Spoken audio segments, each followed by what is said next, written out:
É com enorme prazer que recebemos hoje mais uma vez a Maria João Carvalho, que é uma mulher destemida com uma história de vida fantástica e que é muito corajosa eu acho, e é sempre com um enorme prazer que a recebemos por cá. Connosco, para além da Maria João, temos o Ricardo, que é o Ricardo Beléu, que é o editor do livro que vai ser apresentado hoje, e o Rui Munhoz, nosso companheiro de outras vidas aqui, nomeadamente das conversas de viajante, e que hoje está aqui como apresentador deste livro, que me parece ser um excelente livro. Mas eu acho que agora vou dar aqui a palavra ao Ricardo, que vai enquadrar a edição deste livro, e depois vamos prosseguir, porque vamos ter também ali o Eduardo também com umas surpresas, e portanto a palavra é vossa. Obrigada, muito obrigada por terem vindo. Obrigada, doutora. Boa tarde a todas e a todos.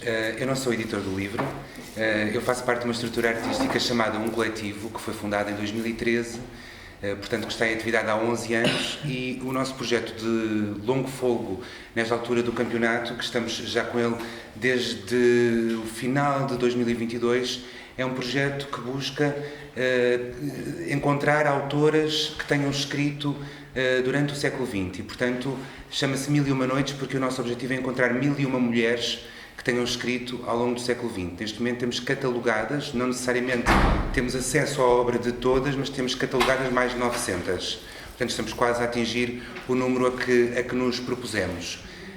Este projeto leva-nos a fazer residências artísticas em diversas localidades, e o ano passado, através do Teatro Nacional e da Odisseia Nacional, estivemos na Figueira da Foz, que foi uma surpresa absoluta, porque na Figueira da Foz encontramos cerca de 48 mulheres figueirenses ou que tenham escrito sobre a Figueira da Foz.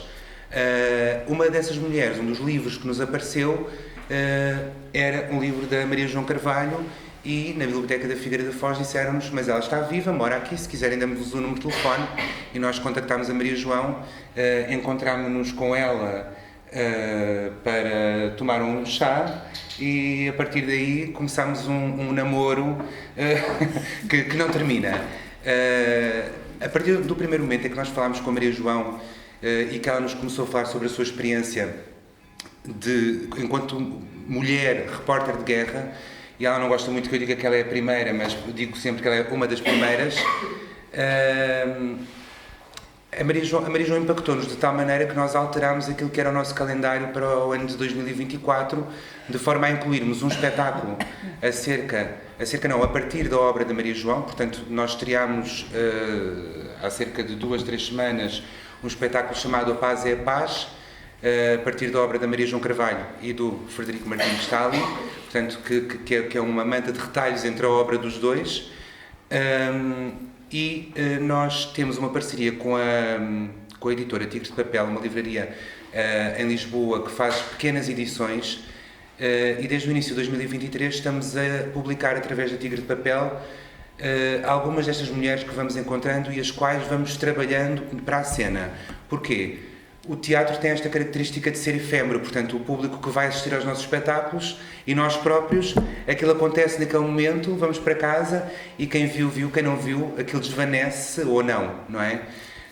E então decidimos que uma das formas de materializarmos a obra das autoras que vamos trabalhando seria fazer edições em que reuníssemos não só aquilo que vai à cena, como uma série de outras coisas que pudessem ser publicadas.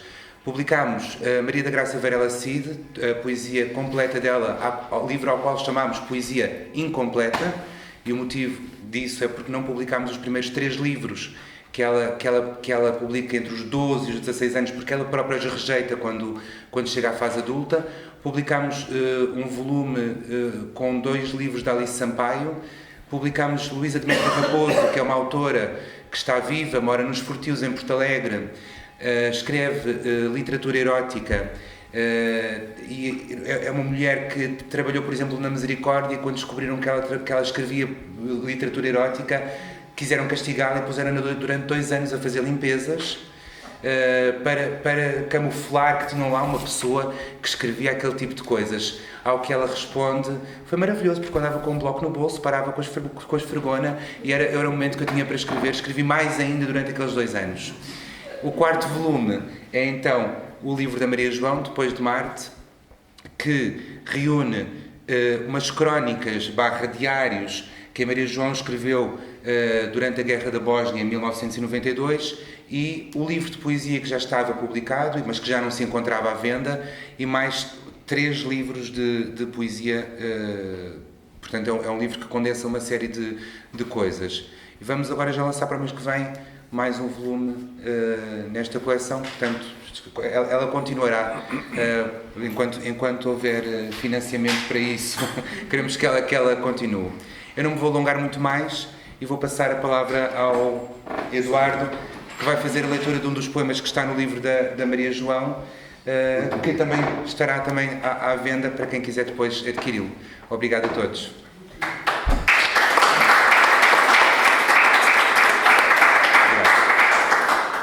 Tubi.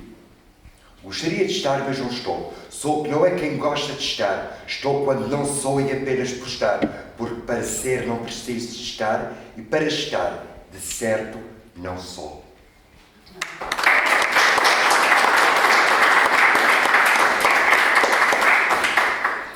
Obrigado pela vossa presença. Agora cabe-me a mim falar. Obrigado à Cristina por todo o apoio tantas vezes e para a sua excelente equipa.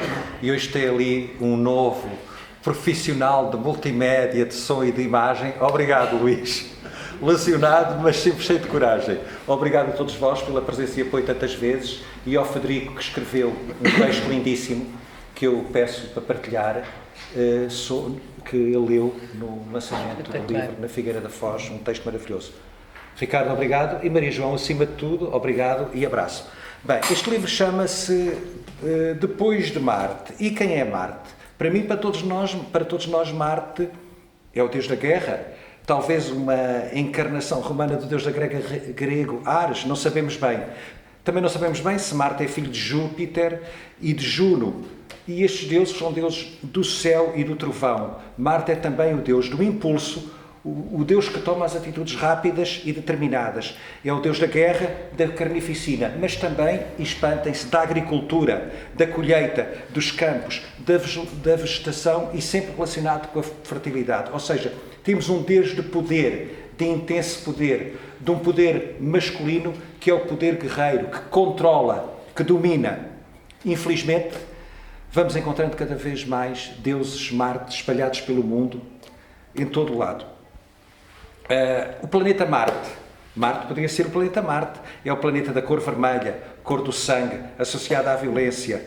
Marte poderá ter ido, foi buscar, o nome de Marte foi dado do deus Marte, mas o deus Marte nasceu na consciência, na religião dos povos indo-europeus, que geraram também os deuses do trovão, os deuses da guerra, Thor, os deuses da Escandinávia, os deuses nórdicos, dos Vedas, da literatura védica, onde aparece também Deus Marte como um papel de Deus da agricultura, da virilidade e um papel heroico.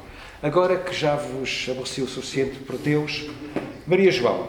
Ora, a Maria João tem uma escrita rápida, vertiginosa, uma escrita que é quase assustadora porque nos prende, vai devorando, vai magoando, vai ferindo, não nos esconde nada. Frases curtas, parágrafos curtos, pontos finais para lermos, para sentirmos, para sofrermos. E a Maria João tem um engenho e a arte de nos saber dar a condição humana, transcrever a condição humana daquelas pessoas na Bósnia e Herzegovina, e poderá ser em todo o mundo, e é em todo o mundo atualmente. A Maria João não interfere, é um narrador que não interfere, não controla as personagens, transcreve-nos. E aí é que eu noto o profundo humanismo da Maria João, porque nos transmite como se nós estivéssemos lá a ouvir as conversas, no meio deles, a sofrer com eles. E esse humanismo da Maria João, sem interferir, sem nos condicionar, dá-nos a liberdade de nos sentirmos envolvidos, presos, agarrados à narrativa e sofredores. E é muito importante, é fundamental sofrermos para sabermos que aquelas pessoas, independentemente da cor da pele, da religião, das opiniões políticas delas, somos todos iguais, para perdermos essa estranha e crescente animosidade que temos perante o outro, perante o que é diferente, o preconceito, porque não conhecemos, temos medo. Não temos que ter medo. Se não conhecemos, temos que abrir os braços e agarrar e sentir as pessoas e expressar as nossas opiniões. E agora, permitam-me que, por exemplo, pegando neste jornalismo que nos magoa, por exemplo, página 110. Direitos que os prisioneiros de guerra continuam a ver negados. Hoje, mais 1000 muçulmanos, bósnios e croatas foram levados de Bihać, na Bósnia, para o terrível campo de Maniaca, entre Banja Luka e Bihać, o maior e mais poderoso campo de prisioneiros das forças sérvias, que se recusam a abrir as portas aos jornalistas, apesar das diretrizes internacionais. Saltando, Slavonski Brod, cidade croata separada por um rio da Bósnia ocupada, esteve toda a tarde sob alarme antiaéreo e sofreu contínuos ataques da artilharia sérvia. Em Sarajevo, 3 morteiros feriram um grande número de pessoas no centro da cidade, entre as quais uma criança. O batalhão russo sofreu 2 baixas. Na zona nova da cidade, alguns prédios ainda estão a arder por causa dos bombardeamentos de ontem. A zona de Goraz, centro de Sarajevo, foi bombardeada por 3 aviões sérvios. Página 112. Begonavica Adzena tem 11 anos e vive no pavilhão de refugiados Karlovac, Croácia, há 27 dias. Quando os sérvios ocuparam Derventa, sua cidade na Bósnia natal, na margem do rio Sava, oposta a Slavonski Brod, levaram o seu pai, como todos os outros homens, para o campo de Stanarima. Babik Zuma é a mulher mais velha do pavilhão de Karlovac. Tem 104 anos e no mês viu nascer um bebê e morrer outro de tifo. Dorme quase todo o dia e vive debaixo dos degraus do pavilhão, onde não chove. Vem de Bosanski Nova, outra cidade onde levaram também todos os homens. Deixaram trazer o irmão por ter deficiência mental. Saidia Umia, jovem mãe de 4 filhos pequenos, entre os 2 e os 7 anos de idade, fugiu de Derventa, de onde também levaram o seu marido para o campo de Stanarima. Ela não sabe se está vivo. As crianças estão constipadas e a água da chuva que cai do teto por causa dos bombardeamentos do ano passado não ajuda nada. Vivem em 3 colchões logo à entrada do pavilhão, que por causa do mesmo bombardeamento também não tem porta. Onde é que nós já vimos isto? Em todo o mundo, não é? Nas guerras muito faladas e nas guerras esquecidas, escondidas, que são ignoradas. Todas estas pessoas tinham profissões e bens. Hoje não têm nada, não têm família, não têm trabalho, não têm nada. Um dia tranquilo na Bósnia ou na Croácia tem a ver apenas com o número de mortos que há para recolher, com o número de bombas que caíram nas últimas 24 horas. Os hospitais vivem em tragédia permanente. Só há 1000 camas e os feridos graves chegam às centenas todos os dias. Há falta de ligaduras, de anestesias. Hoje um médico disse às Forças das Nações Unidas que tinha 5 feridos, entre os quais 2 meninas, que provavelmente iriam morrer por falta de sangue. Na Bósnia, 48% do território já está em posse dos sérvios. Muitas cidades foram limpas dos mapas. E as forças da ONU e da Comunidade Europeia apenas ajudam as pessoas a fugir das suas terras, ou dão de comer às que persistem em ficar.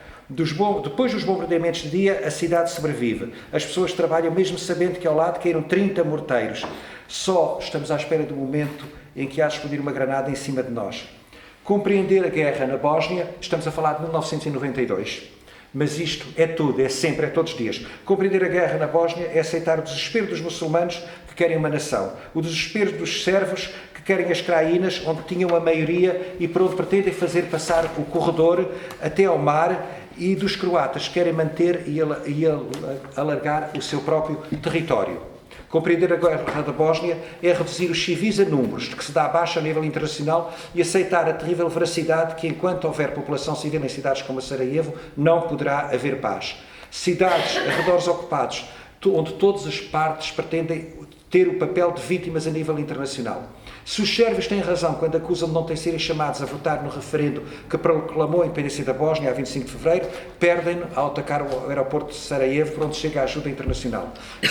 Se os muçulmanos têm razão ao pretender uma nação com direitos iguais para todos, perdem-na ao cortar a eletricidade diariamente na cidade de Banja Luka, onde morrem bebés por falta de oxigênio. que viria da fábrica que eles inoperaram por falta de corrente. Se os croatas têm razão ao defender-se Slavonski Brod da cobiça sérvia, perdem no contra-ataque após o bombardeamento de uma fábrica de tanques, sacrificando a vida de milhares de civis ali residentes. Todas as etnias têm os seus próprios chetniks, rambos, grupos terroristas pagos para matar. Terror e loucura interligam-se. O Major Kuba, da delegação portuguesa na Comunidade Europeia, disse ontem, antes de partir para uma missão de 8 meses na Bósnia, que só acredita no que ouve e vê, e no que vê duvida, não vá a mentira de céu. Compreender a guerra na Bósnia é preciso aceitar que não há bons nem maus. Há apenas o desespero de alguns loucos.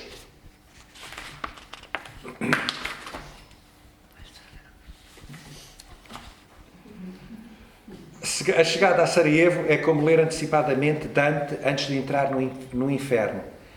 Biblioteca de Sarajevo. É normal, e dizemos se houver, porque já não há Biblioteca Nacional e até o antigo Parlamento ardeu. O aeroporto fica entre 4 frentes de batalha, muçulmanas, 2 sérvias e uma croata que se bombardeiam continuamente. Uma ambulância pediu a proteção de 2 blindados para transportar 2 feridos graves. Onde é que já nós vimos isto, não é? Todos os dias, em todos os tempos. Toda a cidade está a ser destruída, e todas as horas, todos os dias. As posições muçulmanas, sérvias e bósnias atingem-se mutuamente e os 3 vão bombardeando a cidade.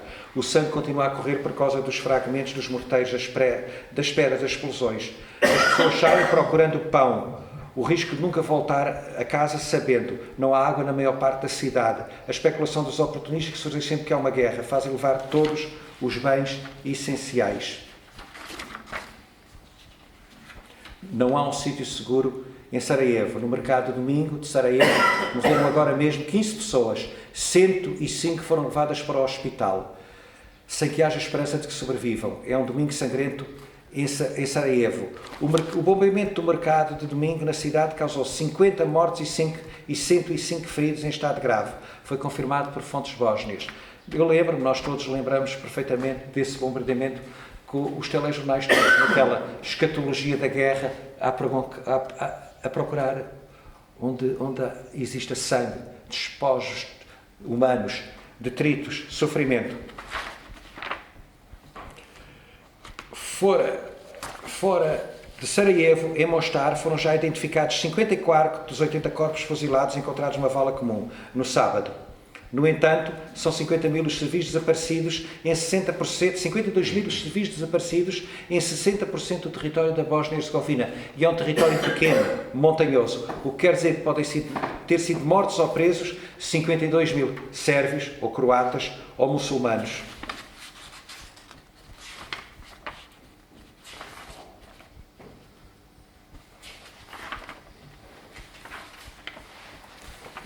E para terminar este registro, o livro é denso, é duro, mas aí se revela, não me canso de repetir, o profundo humanismo da Maria João. Terminar com talvez o que me marcou mais, e eu tirei as fotocópias porque estragarei o livro, estragarei com amor, farei o livro viver, dobrarei as páginas, mostrarei aos amigos, aos sobrinhos, e esta parte foi a que mais me marcou.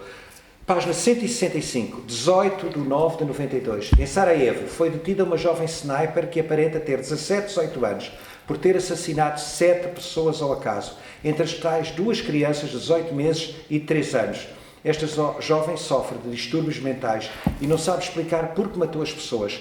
Deram-lhe uma arma e disseram-lhe para matar. Ela assim fez, sem saber sequer quem lhe o ordenou. Onde é que todos nós já vimos isto todos os dias? Infelizmente, continuaremos a ver. Eu, por exemplo, confessei agora à Maria João, acho que fui um privilegiado, fui a Sarajevo antes da guerra, no domínio de Tito. Era um líder autoritário, era um líder respeitado nos países não alinhados, não era? E que mantinha uma população diversa, línguas, religiões, hábitos culturais, gastronomia, folclore, convívio social, mas mantinha aquela população unida. Todos conviviam uns com os outros, todos tinham colegas que nesta guerra tornaram-se inimigos mortais, no mesmo prédio conviviam e depois acabaram a massacrar-se. Agora, eu não posso acreditar que a guerra seja um percurso ou um destino da humanidade. não posso acreditar que estamos sempre a celebrar a guerra desde o início da humanidade, quando afinal é fácil. Todos nós sabemos e acreditamos que o único caminho é o da paz, da tolerância, da solidariedade, do diálogo. Se existe uma guerra entre 2, 3 ou 4 partes, cada uma das partes apoiadas por outras 4, 5 ou 6 partes, se houver uma parte que queira o diálogo, certamente consegue-se o diálogo. É preciso alguém ter a coragem de fazer o diálogo. Eu fui a Sarajevo muitos anos depois da guerra e o primeiro sítio onde eu fui foi à biblioteca. Na altura não sei o ano em que a biblioteca foi reconstruída. Depois explicaram lá que houve um concerto, já é um museu, a biblioteca de Sarajevo, e era a biblioteca, os livros são os que nos unem, porque é a cultura. A nossa mais extraordinária riqueza, incomensurável, é a nossa extraordinária diversidade. E é isso que nos torna humanos. Nós não podemos querer ser diferentes e estar cada um no seu compartimento fechado. Não podemos procurar a paz, como tu disseste muito bem na Figueira, Ricardo, e estar num bunker ligado ao telemóvel, que foi um miúdo numa escola que te disse, não foi, Ricardo? Depois de ler, eu li este livro, comecei a lê-lo antes do lançamento da Figueira a semana passada, e depois o nosso amigo José Luís Santos disse-me, lê o Território Comanche, do Arturo Pérez Reverte. Eu sou Mariana Portuguesa. Sim, que foi publicado em 94. E o Arturo Pérez Reverte, que eu recomendo, eu andei a ler o livro à pressa, saboreei com calma. Eu aumentei. Foi. E agora lerei o livro com calma, porque o José Luís Santos, amigo e desta casa e todos nós, disse-me, é a Maria que lá está. Será? Perguntas à Maria João. Maria João, é verdade? Tu és a Maria do livro do Território Maria lá Portuguesa e detestei o Arturo por ter escrito, porque eu tinha-me escondido, de certa forma, tinha bombardeado o meu quarto no Holiday Inn e eu fui para o quarto dele porque eu fazia coisas com o câmara dele, porque ele já se recusava a ir lá fora, porque estava no 16º ano de guerra, era veterano e já não queria arriscar a vida, queria escrever livros. E depois escreve sobre mim e põe-me numa trupe de índios completamente loucos, como se a gente fosse para a guerra assim, à maluca, e foi assim um bocado. E depois, quando o Rodrigo Santos fez as entrevistas e publicou, foi à procura do Arturo, logo na primeira página, logo para o Arturo, ele diz, sabe quem é que me falou de si? Ah não, foi Maria João Carvalho da Figueira, a Maria lá Portuguesa. Onde é que ela está? Está na Euronews. Pronto, mas eu não gostei. Não gostei porque há coisas que se passam entre guerras, que são entre soldados, entre camaradas, mas não. E aí devem ficar e não devem ser romanceadas. Há aquela reserva de privacidade, por isso é que me agrada este estilo de escrita da Maria João, que não interfere, não desvenda, não romanceia, dá-nos os dados crus. Nós sofremos ao ler aquilo, e é bom que possamos sofrer, porque a nossa missão é fazer a paz, é falar com os outros, é dialogar, é conversar com os outros. O Sartre disse há dezenas de anos, o inferno são os outros. O inferno somos todos nós. Tem dias em que somos bons, tem outros dias que somos terríveis, assassinos, energúmenos, massacramos. Temos dias em que somos profundamente humanos, tem dias em que somos maus. E isto é tudo um processo de aprendizagem. A salvaguarda dos direitos humanos, do direito internacional humanitário, que é um ramo do direito que é fundamental. O direito internacional humanitário e o Tribunal Penal Internacional, ao abrigo do Estatuto de Roma, define os crimes de guerra, crimes de agressão, crimes contra a humanidade, crimes de genocídio. Alguém respeita? Ninguém respeita. Infelizmente ninguém respeita, os países, os Estados, ninguém respeitam. Quando se iniciou a guerra da Jugoslávia, a União Europeia tinha feito uma reunião, a União Europeia toda poderosa, com aquela mania que é superior aos outros e que muitas vezes tem tanta dificuldade em decidir a favor da paz, em decidir a favor das pessoas, e tem dificuldade em decidir que um povo tem direito à autodeterminação, a ser livre, a viver em liberdade, a conviver com os outros povos, a ter os seus direitos. As Nações Unidas, que são um órgão de bem, com o secretário-geral que é uma pessoa de bem, mas que tem imensa dificuldade em dizer é urgente a paz, é urgente impedir os bombardeamentos, é urgente impedir os massacres, é urgente impedir o genocídio, a expulsão das populações, desalojar as populações feridas, os moribundos, e afinal, isso tudo seria tão simples. A União Europeia, poucos dias antes da tragédia jugoslava, que é a tragédia de todos nós, decidiu, os países não vão reconhecer ninguém. Poucos dias depois, a Áustria reconhece a Eslovénia e a Croácia independente, e tinha sido debatido na União Europeia que não o fariam. E depois, a guerra da antiga Jugoslávia, as múltiplas guerras da antiga Jugoslávia, foram um campo de treinos para outras guerras. Laboratório, como tu disseste há bocado na conversa. As guerras do Cáucaso, as múltiplas guerras do Cáucaso, são campos de laboratórios para outras guerras. Na guerra da Síria, são laboratórios. As guerras é triste porque as guerras são o maior negócio do mundo. E muitos países estão ansiosos, muitas empresas multinacionais, por guerras, por mais guerras e múltiplas guerras para escoarem o material bélico que têm feito e está a perder o prazo de validade. E depois as multinacionais e os países querem novo material de guerra, novas armas, e nós convivemos. Agora falamos a invasão da Ucrânia, e nós vamos dizer, e a Rússia violou a soberania, a Carta das Nações Unidas, massacra.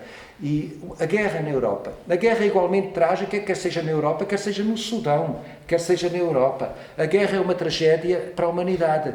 E se nós pudermos sempre, todos os dias, sensibilizar, por exemplo, numa escola, no secundário, num politécnico, onde quer que seja, sensibilizar os alunos que o importante é a paz, o importante é o diálogo, porque nós somos apenas humanos e o mais importante que temos é a extraordinária diversidade que nos une. E repito-me, está na altura de passar ao segundo poema. Somos todos deuses, pequenas labaredas doidas no fogo eterno que lançamos, chicotes vermelhos de vida sem vida, hasteando sons de desespero, num sorriso de verão feito de invernos. Somos todos deuses, se somos. Olha o carnaval em que pisam veludas passarelos da glória, a compor os canteiros do choro e do sangue. Ai, como a dor se espreguiça em cada dedo apontado. E que luz irradia da solidão humana, como vibra o soluço entrecortado das entranhas do universo lento que avança. Somos todos deles embarfanhados, fados tristes na euforia da noite em chamas. Que perfume cálido pecado ainda fosquinha à frente dos meus mortos. Vazem das torneiras do tempo todas as guerras, em que se violentam pela paz dos heróis, que em contínuas conferências chelam a calúnia em segredo, queimam ilusões com papel e ainda vomitam razão.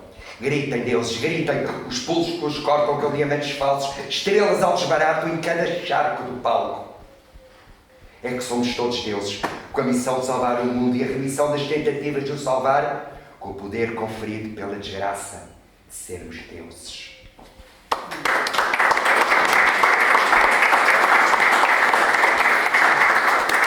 Maria João. Ui. Eu se calhar faço uma adenda antes de passar a palavra, porque já sei como é que é. Faz a adenda.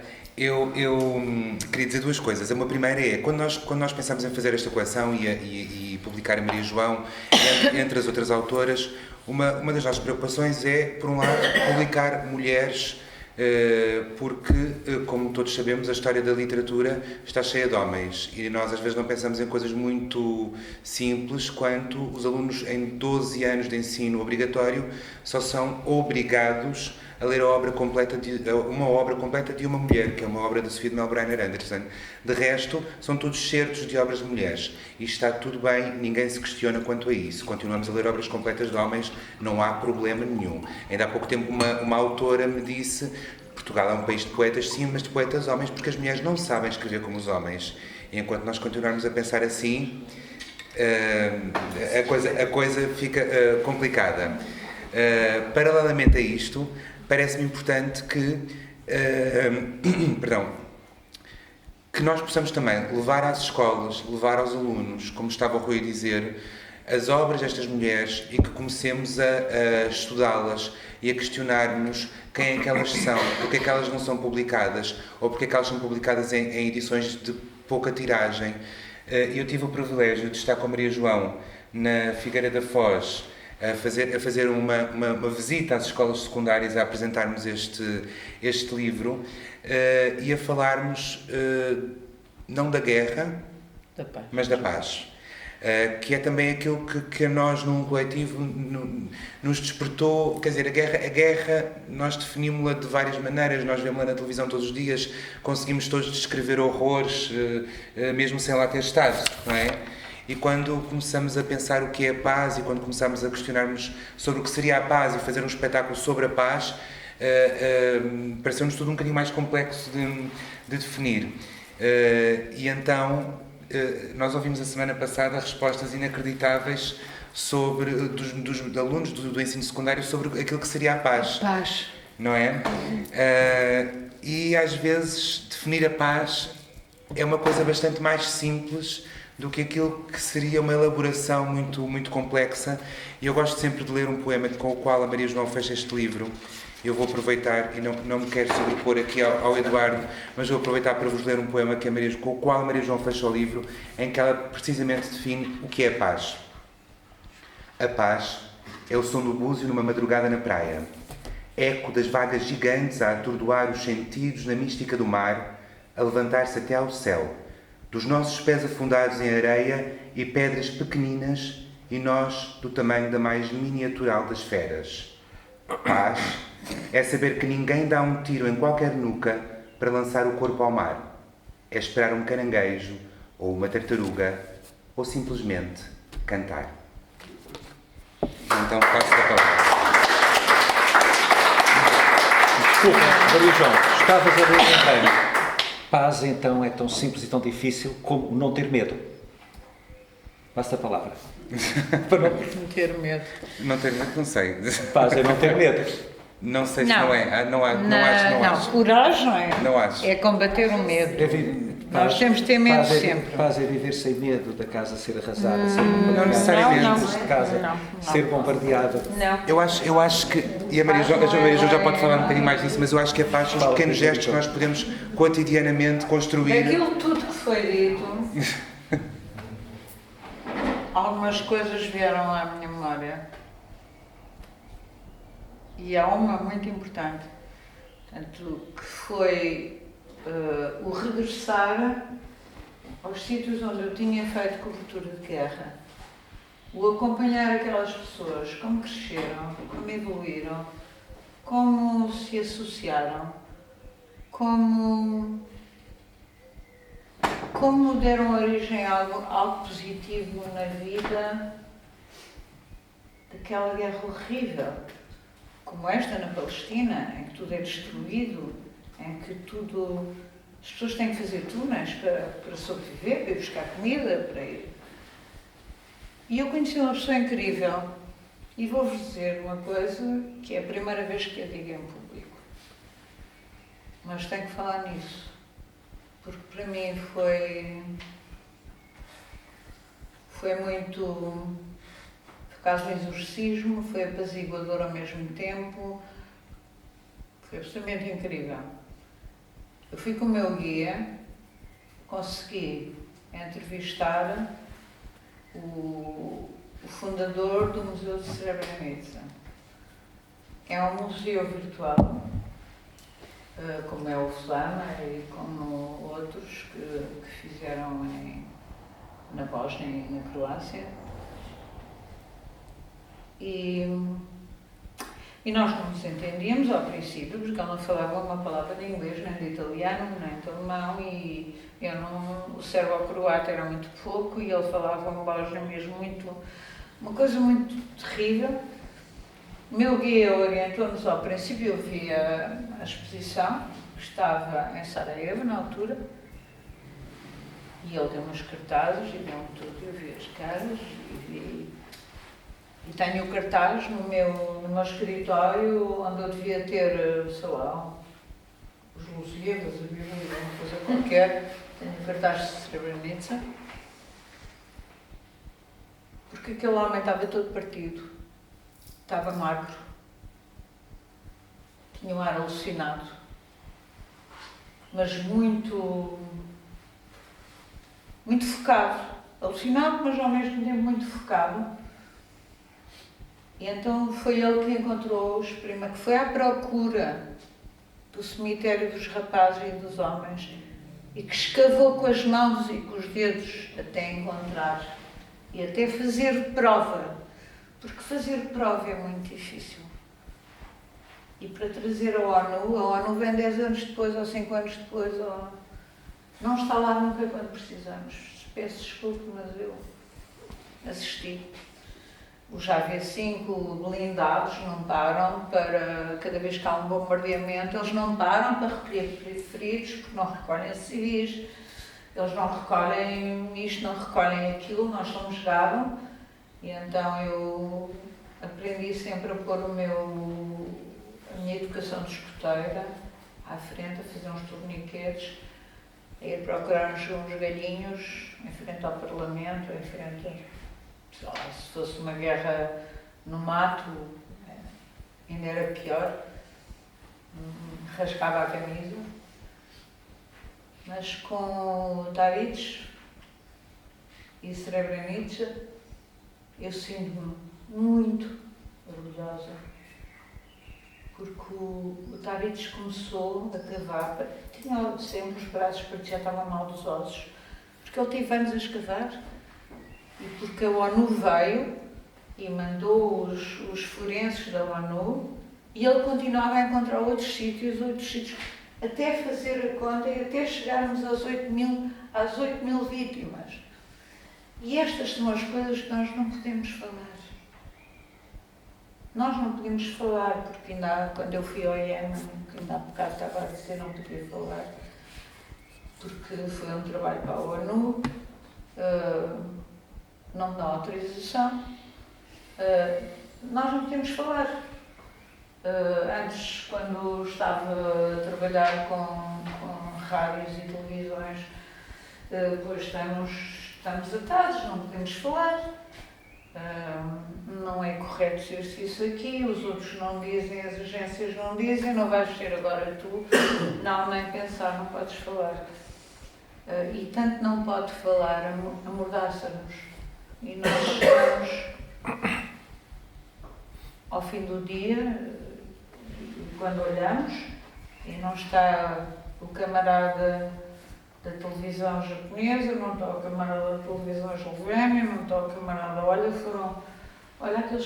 ficaram naquele carro, passou numas minas e não sei o quê, e todos os dias devíamos chorar os mortos e não conseguimos chorar os mortos. E viemos para casa.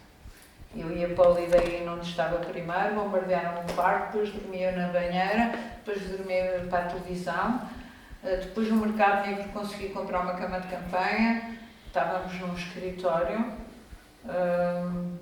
Ainda agora há poucos anos estive com a pessoa, um técnico da televisão que salvou a vida, que se reformou agora muito bem e ainda continua a mandar, que era o chefe do pessoal do Lideiro,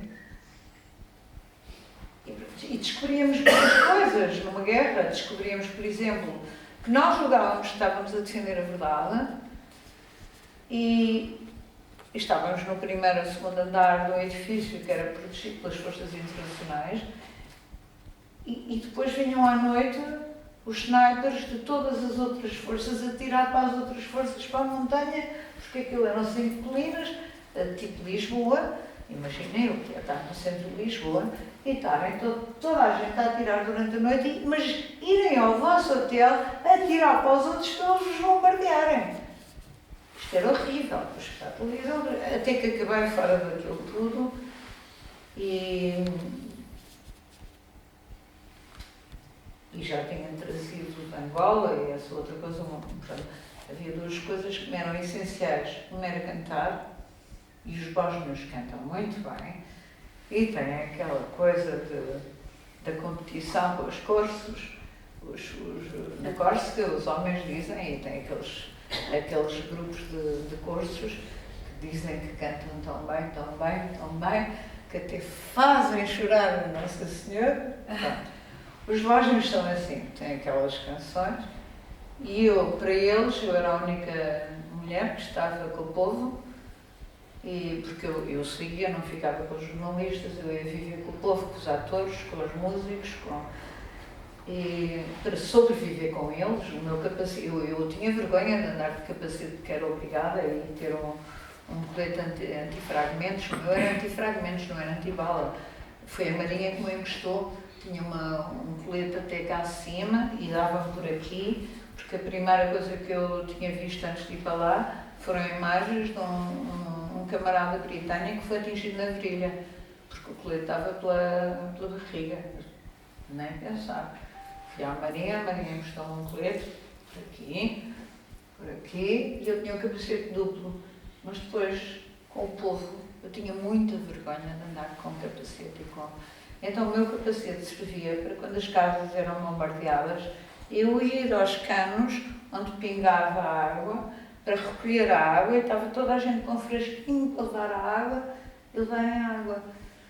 Ora, como é lógico, eu tinha que cantar e tinha de escrever, porque senão andava louca. E depois é a parte escoteira. Eu tinha primeiro que fazer um torniquete, ir à procura dos pauzinhos e não sei o quê, e rasgar a minha camisa, e só depois eu podia fazer a reportagem. Eu nunca fiz, uma reportagem antes de ajudar uma vítima. É a minha diferença entre um jornalista normal e os outros jornalistas. Também há outra coisa, meia culpa. Também acompanhei mercenários, acompanhei soldados e fiz coisas que não devia fazer. Como, por exemplo, há uma discussão muito grande, mas eu não sou daquele tipo do embebe de jornalismo. Portanto, eu não vou passear com os soldados, não vou a conferências de imprensa, recuso-me. Eu tinha de ir armada e tive que aprender a defender-me. E tive que aprender a defender-me com uma AK-54, tiro a tiro e rajada, a 500 metros. E tive que ir com uma Walter e depois mais tarde com uma Glock. E isto é a grande discussão a nível internacional. Podem os jornalistas fazer isso? Bem, os jornalistas são humanos. Eu só me lembro das pessoas que me levavam e que me diziam para acompanhar, diziam não podemos perder homens, não podemos, tu tens de defender. E eu nunca dei um tiro, mas o facto de levar a arma, de certa forma, o que é que eu fiz com os mercenários, com os soldados, com o povo?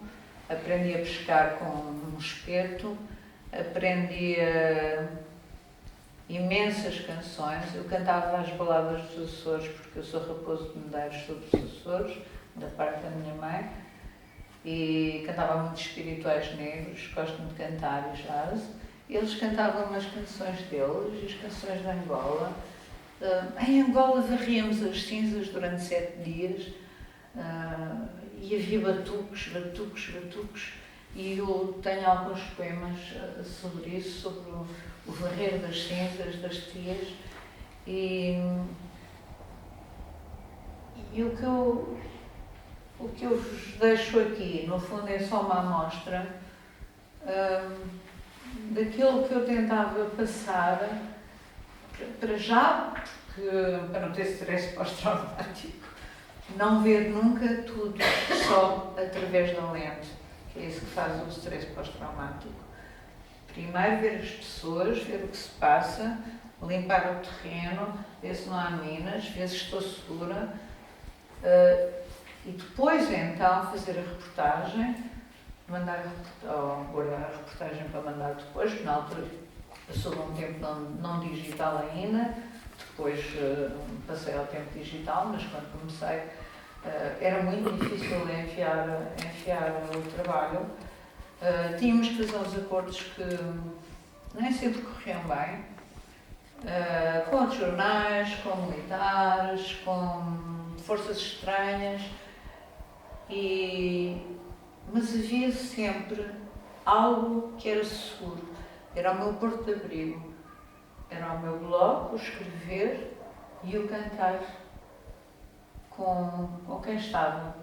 Quando nós começamos a cantar, ou a escrever, ou a dizer os poemas, tudo se suaviza. E então, é essa a experiência que eu tenho. É que deixou na minha vida de haver mais ou menos, deixou de haver zonas cinzentas, passou a haver o bom e o mau. O bom faz a solidariedade humana, a multiplicação e desmultiplicação do nada, as invenções, as entreajudas, as aprendizagens, e o mal faz a guerra, faz o ódio e faz tudo aquilo que não funciona. E espero que gostem da viagem, porque a viagem não é apenas, a viagem desta poesia não é triste só, é profunda, mas é a vida em que nós vivemos hoje em dia. Está aqui na Palestina, está aqui na nossa casa. As mulheres que entrevistei com a Cátia para o coletivo e para o teatro que fizemos, as mulheres são jovens mães cujos maridos são engenheiros e estão lá a fazer engenharia informática, engenharia civil, e só por isso eu tive um carro à porta da minha casa. Portanto, a guerra não está longe, a guerra está aqui. Enquanto o Putin lá estiver, enquanto estiverem todos os ditadores que a França põe em África, na França-África, aquele sistema de 50 países que são todos de França, enquanto, lembrem-se que o Prigogine, antes de ser morto, ele esteve em África a levar mercenários para vários países africanos. Neste momento já não temos só o Sudão, nem só a Somália. Neste momento nós temos muitos países pacíficos armados até aos dentes com homens do Prigogine, porque o Putin lhe deu poder. E quando ele ameaçou o seu poder, ele foi para a África e o matou, já estava ao mal feito. Neste momento podemos estar quase a receber de volta aquilo que eles andaram a fazer em África. Portanto, a Rússia é aqui mesmo. A Rússia não está lá tão longe, a Rússia está aqui. A Rússia esteve na Bósnia, a Rússia esteve em Sarajevo. E por isso se me des licença, Eduardo, vou só dizer, está aqui no penúltimo, eu ia ler o Pessoa, mas é muito duro. Quero só explicar. Por acaso ia ler Sarajevo, mas vou ler outra coisa. Porque isto é muito recente e precisamos de lembrar os nossos presos. Eu sou da Amnistia Internacional e peço para lembrarem os nossos presos de consciência, porque temos muita gente a ser torturada neste momento por discordar disto ou daquilo. Esquece o teu nome, Mazen Al-Amada. A partir de agora és o preso número 1858. 1858. Mazen, o preso 1858. E nós, contra toda a tortura, há tantas décadas. 1858 é o peso da consciência na Síria. Como podemos, Amnistia, permitir tais delitos? Shame on you, Assad! Shame on us, que permitimos.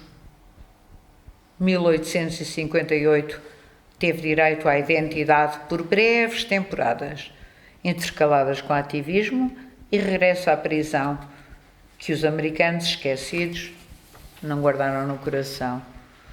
Quando ele lá foi desperdiçadamente desmedido, incompreendido, e a Síria o arrebatou de um sopro. O preso não morreu, não viveu, não delatou mais torturas nos rins com queimaduras, no sexo, nos olhos. O preso 1858 desapareceu. Mazena Alamada não faleceu. É uma tortura. Sobre ele quer dizer que é de uma família de advogados, professores, farmacêuticos, classe média alta, mas todos ativistas. A maioria morreu na prisão por serem sempre do contra em diferentes regimes da Síria.